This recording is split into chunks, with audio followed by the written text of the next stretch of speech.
સ્વીકારે છે. પરમાત્મા આપણને સર્વ દોષ સાથે સ્વીકારે જ છે. ક્યારે ભગવાનના મંદિરે ગયા અને ભગવાને તમને તરછોડ્યા છે ક્યારે?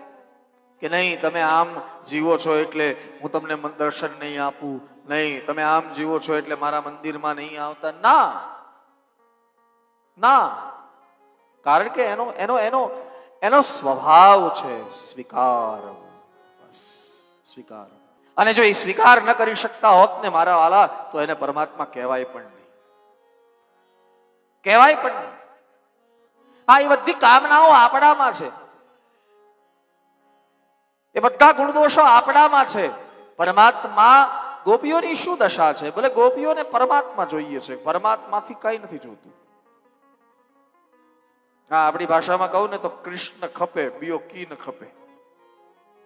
બરોબર છે ને? કૃષ્ણ ખપે, બીજો કી ન ખપે, બીજું કઈ નહીં. જ્યારે આપણી પાસે શું છે સાહેબ, કે આપણી પાસે ભગવાનના ઓપ્શન રેડી છે. એટલા માટે પરમાત્મા એમ કે ઓપ્શન તું પકડી લે, જા લઈ જા, તારે જે જોઈએ હું તને આપી દઉં. આપણે ભગવાનના મંદિરે જઈએ તો આપણે ભગવાનને એમ કહીએ કે ભગવાન મારા ઘરમાં આમ તકલીફ છે, તમે પૂરી કરી દેજો. એટલે ભગવાન એમ કે તું મને માંગવા કરતા તકલીફનું નિવારણ માંગે છે ને, તો એ મારે માટે વધારે સહેલું છે, જા લઈ જા.